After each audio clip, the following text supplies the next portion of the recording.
మానవ జన్మ ఎంతో పుణ్యం చేస్తే గాని లభించనిది. అందులోనూ భారతదేశంలో మనిషిగా పుట్టడం అనేది ఒక వరం లాంటిది.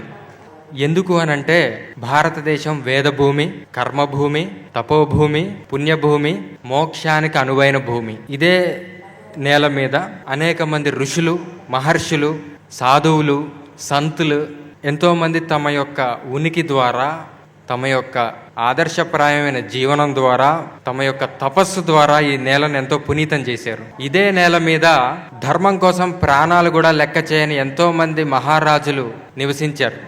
గురువులని, మాతాపితరులని దైవంగా కొలిచే భూమి భారతదేశం. అలానే ఒక పక్షిని రక్షించడానికి తన శరీరంలోని ఒక భాగాన్ని కోసి ఇచ్చిన శిబి చక్రవర్తి కూడా నివసించింది ఈ నేల మీదే. తమ పూర్వీకులు ఒక మహర్షి శాపం చేత బూడిద కుప్పలుగా మిగిలిపోతే వాళ్ళకి సద్గతిని కలిగించడానికి, ఉత్తమ లోకాలు ప్రసాదించడానికి తన యొక్క తీవ్ర తపస్సుతో పరమేశ్వరుణ్ణి సైతం మెప్పించి గంగని భూమి మీదకి తెప్పించిన భగీరథుడు నివసించింది కూడా ఈ నేల మీదే. ఇన్నెందుకు?